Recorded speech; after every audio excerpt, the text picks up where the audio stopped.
नमस्कार, कृति समाचारमा स्वागत छ। म स्वरूपा थापा मगर। समाचार सुरु गरौँ मुख्य खबरबाट। धरानको बीपी प्रतिष्ठानले इन्टरनेट सेवा प्रदायक संस्था सुविसुलाई स्पष्टीकरण सोध्यो। इन्टरनेट सेवाको सुधार सम्बन्धी गठित कार्यदलले दिएको प्रतिवेदनको आधारमा स्पष्टीकरण। इटहरीका निजी कलेजका विद्यार्थीहरू कलेजहरूको मनपरी शुल्क लिएपछि त्यस विरुद्धमा आन्दोलित। शुक्रबार विद्यार्थीहरूले सडकमा चक्काजाम। सुनसरीको बरहा क्षेत्र नगरपालिका 1 चतरा स्थित सुनसरी मोरङ सिँचाइ योजनाको नहरमा एक वृद्धको शव फेला, पहिचान खुल्न सकेन। विश्व बैंकले नेपाललाई कोभिड-19 विरुद्धको खोप खरिद गर्न तथा महामारीसँग जुझ्न करिब 8 अर्ब 70 करोड वित्तीय सहयोग गर्ने ऋणका रूपमा सहयोग गर्दै। महान्यायाधिवक्ता अग्नि खरेलले पदबाट राजीनामा दिए लगत्तै नयाँ महान्यायाधिवक्तामा रमेश बडाल सिफारिस। सप्तरीको अग्निसायर कृष्णा सवरण गाउँपालिका 5 स्थित कृषि फार्ममा आगलागी, 20 वटा गाई जलेर मरे। इटालीमा उत्पादित जावा कम्पनीको प्रेरक मोटरसाइकल नेपालमा एकसाथ लन्च। धरानमा पनि कुमार एन्ड सन्सद्वारा लन्च। र गोधुली रनिङ कपको उपाधि होडमा धरान 16 र धरान 14 भिड्दै।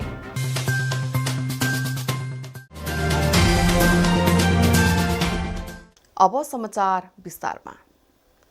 धरानको बीपी कोइराला स्वास्थ्य विज्ञान प्रतिष्ठानमा एकलौटी रूपमा इन्टरनेट सेवा विस्तार गरेको सुविसु कम्पनीलाई इन्टरनेट सेवाको सुधार सम्बन्धी गठित कार्यदलले स्पष्टीकरण सोध्ने प्रतिवेदन पेश गरेको छ।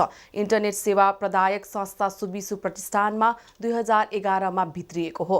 कार्यदलले स्पष्टीकरण सोधेपछि 4 दिन अघि प्रतिष्ठान प्रशासनले सुविसु केबल नेटवर्क प्रणालीलाई स्पष्टीकरण सोधेको हो। स्पष्टीकरणको जवाफ चित्त बुझ्दो नआएमा प्रतिवेदनका अनुसार सम्झौता भङ्ग गरेर खुल्ला प्रतिस्पर्धा मार्फत राखिने तयारी गरिने प्रतिष्ठान स्रोतले जनाएको छ। प्रतिष्ठानका डाक्टर विजय खनाल संयोजक रहेको कार्यदलले प्रतिवेदन बुझाएको हो। डाक्टर खनालको कार्यदलले 2 महिना अगावै प्रतिवेदन बुझाए पनि कार्यान्वयनमा प्रतिष्ठान प्रशासनले चासो नदिएपछि चिकित्सा तथा दन्त चिकित्सा शिक्षक कल्याण समाजले आन्दोलन गर्दै दबाब दिएका थिए। त्यस यता मातृ प्रशासनले सुविसुलाई चित्त बुझ्दो जवाफ दिनका लागि स्पष्टीकरण सोधेको हो। प्रतिष्ठानका रजिस्ट्रार प्राध्यापक डाक्टर मोहनचन्द्र रेग्मीले इन्टरनेट सेवा प्रदायक कम्पनीलाई स्पष्टीकरण सोधिएको बारे सत्य रहेको बताउनुभयो। तर उहाँले त्यस विषयमा थप विषय स्पष्ट पार्न चाहनु भएन। प्रतिष्ठानका उच्च पदाधिकारी तथा कर्मचारीको संलग्नतामा सुविसुको सम्झौता नवीकरण गरिँदै आएको विद्यार्थीहरूले आरोप लगाउँदै आएका थिए। सुविसुले बजार दर रेट भन्दा महँगो मूल्यमा इन्टरनेट प्रदान गरे पनि सेवा भने गुणस्तरहीन रहेको बताएका थिए। इटहरीका निजी कलेजका विद्यार्थीहरू कलेजहरूको मनपरी शुल्क लिएपछि त्यस विरुद्धमा आन्दोलित बनेका छन्। इटहरीका नाम चलेका कलेजहरूले पनि कलेज नलागेको समयको शुल्क असुलेको भन्दै शुक्रबार विद्यार्थीहरूले सडकमा चक्काजाम गरेका छन्। केही दिन यतादेखि विद्यार्थी आन्दोलित बनेका हुन्।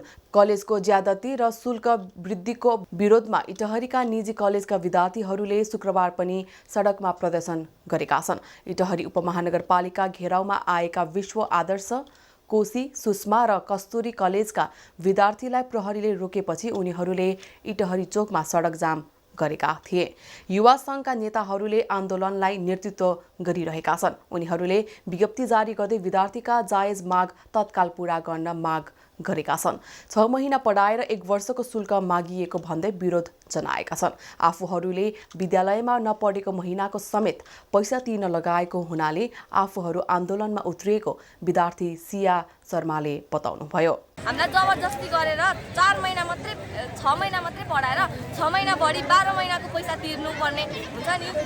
यति साह्रो हामीलाई फोर्स गरिएको छ कि हामीले अब कलेजमा कुरा राख्दा पनि हाम्रो कुरा सुनेन।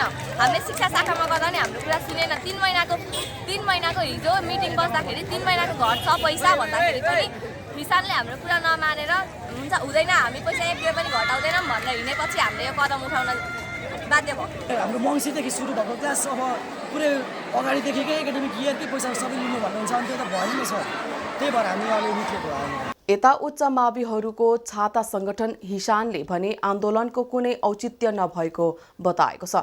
बारम्बार बसेको वार्ता निष्कर्षविहीन भएको र अबको वार्ताबाट विद्यार्थीको माग पूरा गर्ने हिसान सुनसरी अध्यक्ष मुकुन्द घिमिरेले बताउनुभयो। आज चाहिँ फेरि विद्यार्थीहरूले अब हाम्रो माग पूरा भएन भनेर उनीहरूको गुनासो राखेका हुन्। हामी त्यस विषयमा फेरि पनि नेगेटिभ छैनौँ। हामी के गर्न सक्छौँ भन्ने विषयमा चिन्तित छौँ। तर समस्या कहाँनिर हो भने त्यो बस्ने वातावरण हिजो पनि बनेन। एउटा समिति बनाऊ, त्यसले के गर्न सक्छ होमवर्क गरौँ भन्ने कुरा थियो, त्यो चाहिँ सफल हुन सक्यो।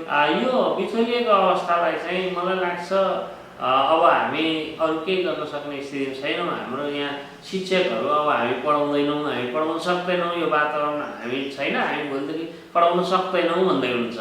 उहाँहरू सहभागी हुनु भएन भने कसरी चाहिँ शिक्षण संस्था चल्ला। विद्यार्थी चाहिँ हामी पढ्दैनौँ भन्ने अवस्थामा पुगेका छन्। उनीहरू पढ्न चाहने विद्यार्थी पनि बस्न सक्ने वातावरण छैन। त्यसैले हामीले अब यसको सोल्युसन के हुन्छ भन्ने विषयमा गम्भीरतापूर्वक आज बसेर छलफल गर्छौँ। इटहरी उपमहानगरपालिकाका शिक्षा शाखा प्रमुख सूर्य प्रसाद सुवेदीले भने उपमहानगर र कलेज प्रशासन बीच छलफल भए पनि कुनै निर्णय भइ नसकेको प्रतिक्रिया दिनुभयो। 12 महिनाको शुल्क किन तिर्ने भन्ने हिसाब शुल्कसँग सम्बन्धित मुख्य हिसाबमा गएर शुल्कमा केन्द्रित हुनुभएको छ। शुल्क बाहेकका विषयवस्तुमा मोटामोटी अन्डरस्ट्यान्डिङ भइसकेको छ। शुल्कका बारेमा अब छलफल र बहसको विषयवस्तु उहाँहरूको विद्यार्थी भाइ बहिनीहरूको मुख्य इस्युज भनेको चाहिँ शुल्क नै हो। त्यसमा फरक छ मलाई मोटामोटी हिजो सल्भ भइसकेका छन् र परीक्षाका शुल्क र अर्को नचलेको कोभिडको बेला विद्यालय सञ्चालन नभएको अवधिको यातायात शुल्क नलिने भनेर सञ्चालकहरू राजी भइसक्नु भएको छ। हिसाबको शुल्क फिर्ता गर्न उहाँहरू तयारी भइसक्नु भएको छ। कलेजका आन्तरिक व्यवस्थापकीय कमजोरी हटाउन हामी मिलेर गर्छौँ भनिसक्नु भएको छ। मात्रै शुल्कको विषयवस्तुमा उहाँहरूको फरक मत छ। त्यो फरक मतलाई अब शिक्षा समितिले गरेको डिसिजन मैले सेयरिङ महाशाखा नगरपालिकाले सेयर गरेपछि फेरि शिक्षा समितिमा जान्छ। शिक्षा समितिमा छलफल हुन्छ। त्योभन्दा अगाडि हामी फेरि नगर प्रमुखसँग मैले अहिलेको विषयवस्तु सेयर गरेको छु। नगर प्रमुखज्यूसँग कलेजको सञ्चालक व्यवस्थापक र विद्यार्थी भाइहरूसँग फेरि आज हामी कुनै टाइम म्यानेज गरेर आज छलफलमा बस्छौँ हामी। विद्यार्थीको मागलाई स्थानीय सरकार, हिसान तथा कलेज प्रशासनले बेलैमा सम्बोधन गर्नुपर्ने देखिन्छ। सुनसरीको बरहा क्षेत्र नगरपालिका 1 चतरा स्थित सुनसरी मोरङ सिँचाइ योजनाको नहरमा एक वृद्धको शव फेला परेको छ। नामथर ठेगाना नखुलेको अन्दाजी 65 वर्षीय ज्येष्ठ नागरिकको शव भेटिएको इलाका प्रहरी कार्यालय चक्रघट्टीका प्रहरी निरीक्षक पाण्डव कुमार राजवंशीले बताउनुभयो। शुक्रबार दिउँसो अन्दाजी 1 बजेतिर फेला परेको थियो।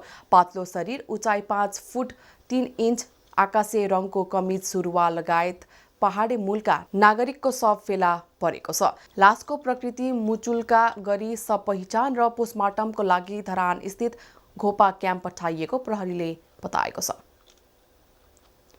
विश्व ब्याङ्कले नेपाललाई कोभिड-19 विरुद्धको खोप खरिद गर्न तथा महामारीसँग जुझ्न करिब 8 अर्ब 70 करोड वित्तीय सहयोग गर्ने भएको छ। ब्याङ्कको कार्यकारी बोर्डले नेपालको स्वास्थ्य र खोप प्रणालीलाई सुदृढ गर्दै कोभिड विरुद्धको खोप वितरणमा सहयोग पुर्याउन अन्तर्राष्ट्रिय विकास सङ्घ आइडा मार्फत 7.5 करोड अमेरिकी डलर बराबरको वित्तीय सहयोग अनुमोदन गरेको हो। यो सहुलियत ऋणका रूपमा उपलब्ध हुनेछ। नेपाल, श्रीलङ्का र मालदिप्सका लागि विश्व ब्याङ्कका राष्ट्रिय निर्देशक फारिस हदाद जर्भोसले नेपालका कम्तीमा 72% जनतालाई खोप दिने सरकारको महत्त्वकांक्षी योजनालाई सघाउन ब्याङ्कले सहयोग गर्न लागेको बताउनुभयो। यो वित्त सहयोगको अधिकांश हिस्सा 90% कोभिड-19 का खोपहरूको खरिद तथा खोप विस्तार गर्नमा परिचालित हुने ब्याङ्कले जनाएको छ। बाँकी रकमले परीक्षण, प्रयोगशाला, उपकरणहरू र चिकित्सकीय सामग्रीहरू खरिद गर्न मद्दत गरिनेछ। कृति समाचारमा अब विज्ञापनको पालो।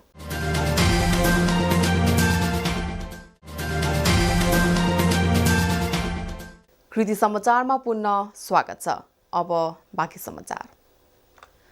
महान्यायाधिवक्ता अग्नि खरेलले पदबाट राजीनामा दिनुभएको छ। राजीनामा दिएको घोषणा लगत्तै नयाँ महान्यायाधिवक्तामा रमेश बडाललाई सिफारिस गरिएको छ। शुक्रबार दिउँसो आफ्नै कार्यकक्षमा आयोजित पत्रकार सम्मेलन गरेर अग्नि खरेलले राजीनामा दिनुभएको घोषणा गर्नुभयो। उहाँले प्रधानमन्त्रीलाई भेटेर राजीनामा दिएकाले स्वीकृत भएको बताउनुभयो। मन्त्री परिषदको सिफारिसमा 2074 साल फागुनमा खरेल महान्यायाधिवक्ता नियुक्त हुनुभएको थियो। यता ओली सरकारले नेपाल बार एसोसिएसनका उपाध्यक्ष समेत रहेका बडाललाई न्यायाधिवक्ता नियुक्त गर्न प्रधानमन्त्री कार्यालयले राष्ट्रपति कार्यालयमा सिफारिस गरेको छ।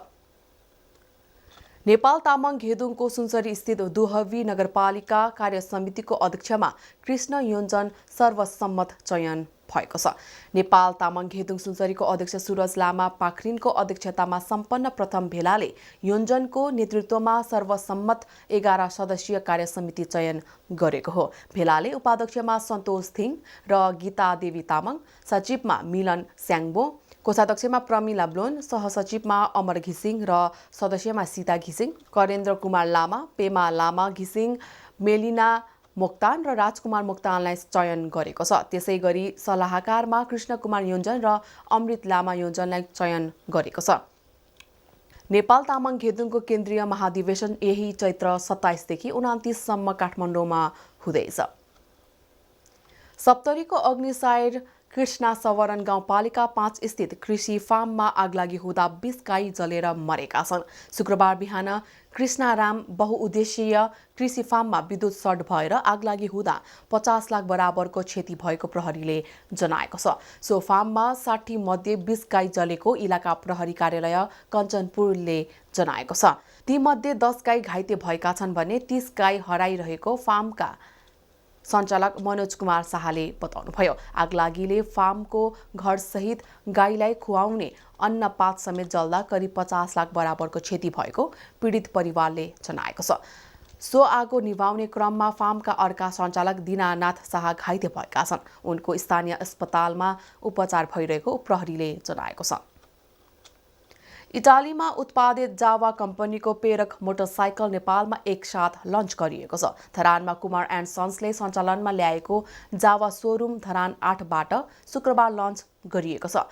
प्रभु बैंकका शाखा प्रबन्धक नवीन राई तथा कुमार एन्ड सन्सका सञ्चालक कुमार श्रेष्ठले एकसाथ लन्च गर्नुभयो।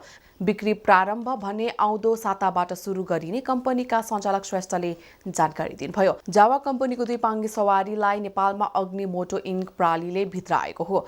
334 सीसी क्षमताको यस मोटरसाइकलको नेपाली मूल्य 7,50,000 रुपैयाँ रहेको छ। ट्याङ्कीको क्षमता 14 लिटर र झन्डै 34.5 प्रति किलोमिटर माइलेज क्षमता रहेको कम्पनीका सञ्चालक कुमार श्रेष्ठले जानकारी दिनुभयो। 4 स्ट्रोक इन्जिन टाइपमा रहेको प्रेरकमा अगाडि र पछाडि नै डिस्क ब्रेक रहेको छ। जावा कम्पनीको मोटरसाइकल युवा पुस्तामाझ एकदमै रुचाइएको छ। अब खेल समाचार।